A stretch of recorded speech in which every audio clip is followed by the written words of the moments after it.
Well, hello folks, how are you? I am Reverend Philip here, sharing our sermon for this last Sunday. We're looking at Deuteronomy chapter 6. Let me start it off with a story. A man goes into a quarry. There's three men working there. He goes up to one, he says, so hello, what are you doing? He says, what? Making a brick. Okay. Goes to the second man, says, hello, what are you doing? I'm earning a living. Okay. Goes to the third one. Says, what are you doing? Says, I'm building a palace. And with that short sort of story, we want to illustrate the fact that vision changes everything. The smallest task can be functionally entirely different, and indeed emotionally entirely different. To illustrate that, well, in fact, to deepen our understanding of that, we're going to look at Deuteronomy chapter 6. It goes like this. This is Moses writing. He's writing immediately after he's given the law, the 10 commandments. And he says, now this is the commandment, the statutes and the rules that the Lord your God commanded me to teach you, that you may do them in the land to which you're going over to possess it, that you may fear the Lord your God, you and your son and your son's son, by keeping all his statutes and his commandments, which I command you, all the days of your life, and that your days may be long. Hear therefore, O Israel, and be careful to do them, that it may go well with you, and that you may multiply greatly, as the Lord the God of your fathers has promised you, in a land flowing with milk and honey. Hear, O Israel, the Lord our God, the Lord is one. You shall love the Lord your God with all your heart, and with all your soul, and with all your might. And these words that I command you today shall be on your heart. You shall teach them diligently to your children, and shall talk of them when you sit in your house, and when you walk by the way, and when you lie down, and when you rise. You shall bind them as a sign on your hand, and they shall be as frontlets between your eyes. You shall write them on the doorposts of your house and on your gates. Now, how do we get from that passage to vision? Well, first of all, of course, what Moses is doing is talking about, this is what I want you to do in the land to which you are going, the land flowing with milk and honey. Now, why is he saying that? Well, it's quite helpful, really, because actually, let's think back to the story of Israel up to this point. Well, first of all, they are scant months out of Egypt. They've just been hauled out of there by God's salvation. It's all been very miraculous. They've got to the mountain of Horeb. Moses has gone up the mountain. He's gone and got the law. They have a rebellion. They create a golden calf and they worship it. Moses comes down, gets angry, breaks the tablets, all kinds of things going on. And then we're coming back again here in Deuteronomy for the second giving of those tablets of the law before the people journey towards their promised land. So, of course, well, obviously implicit in there is the vision in there. But something there are a couple of features in there that are quite important for us to notice. And that's that this is a law for living in a land they don't yet live in. So bear in mind, these people right now are homeless nomads. They're living in tents. They're living in the desert. And they're on their way, yes, certainly to a land that will be settled, that will have a productive land, that they'll be living in towns and cities and villages. But this law is not desert craft. This law is for how to live in that land. And indeed, that's really obvious when you start to read it. You get to that 9th verse, and one of the things Moses is saying is, you shall write these laws on the doorposts of your house and on your gates. And you can imagine, can't you, that the people of Israel are going to look at it a bit funny with that. Say, well, sorry, Moses, we don't have doors anymore. We don't have gates. We don't have a place to have a gate to go in. We're just in tents. We're out in the middle of nowhere. And you can imagine how hard it would be for them to absorb this. And that's why, of course, Moses gives vision. He says, well, it's a land flowing with milk and honey, and you need to learn these ways of being in order to be successful in the land to which I'm taking you. Okay. Well, that's lovely. We like that. But you can imagine, actually, a number of responses. And indeed, they are illustrated, or certainly one of them is illustrated. Well, the first problem that happens is when we're facing this kind of challenge and change is exactly what the Israelites do. And the first problem can be nostalgia.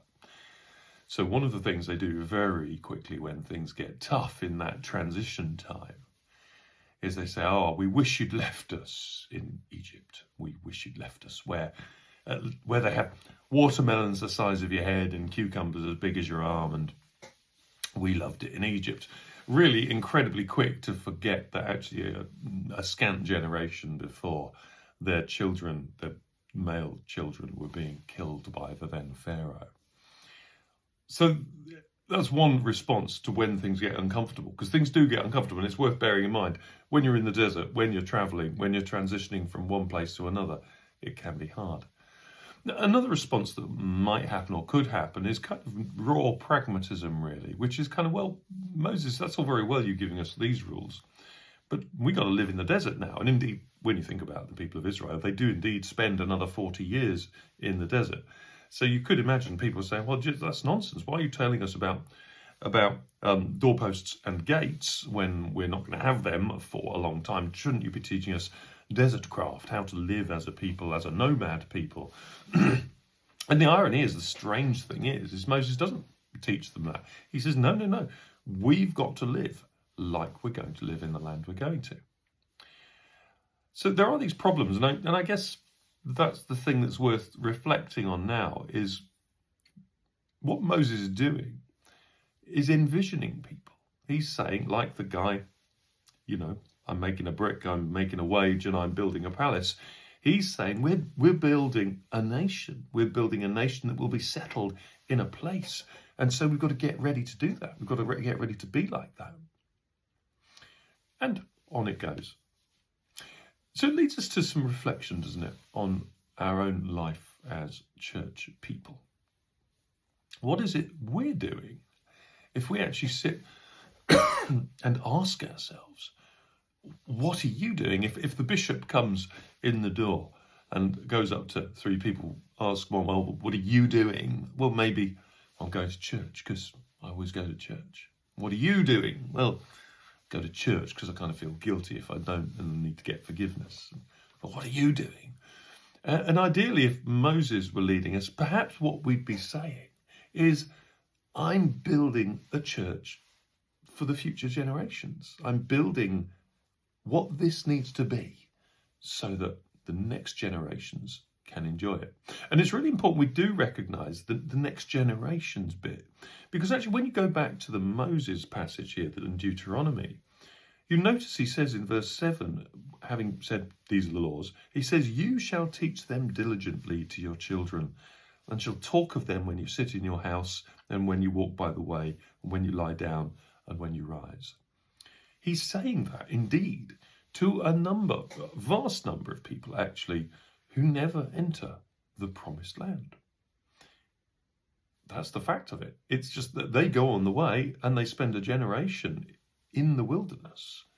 They never actually arrive at the place to which they are going. But they're still commanded, create this culture, create and reshape this culture so that your children can be there.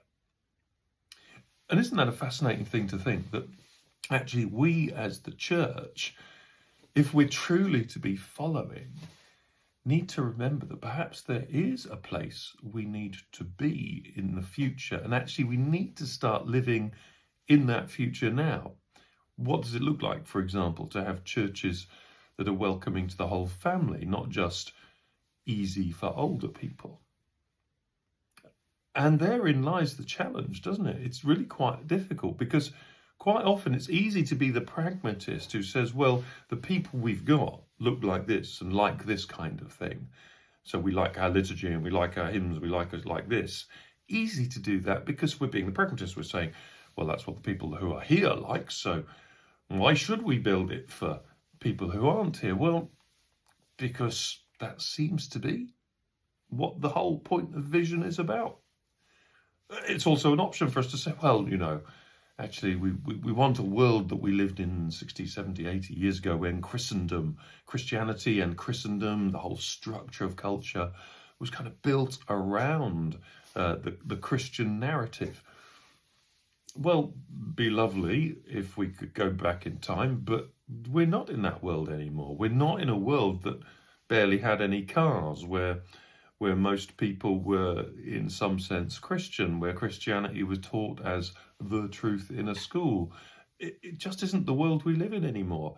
And so therefore, when we're thinking about the world to which we're going, we have to recognize that we're trying to get to a place that hasn't existed.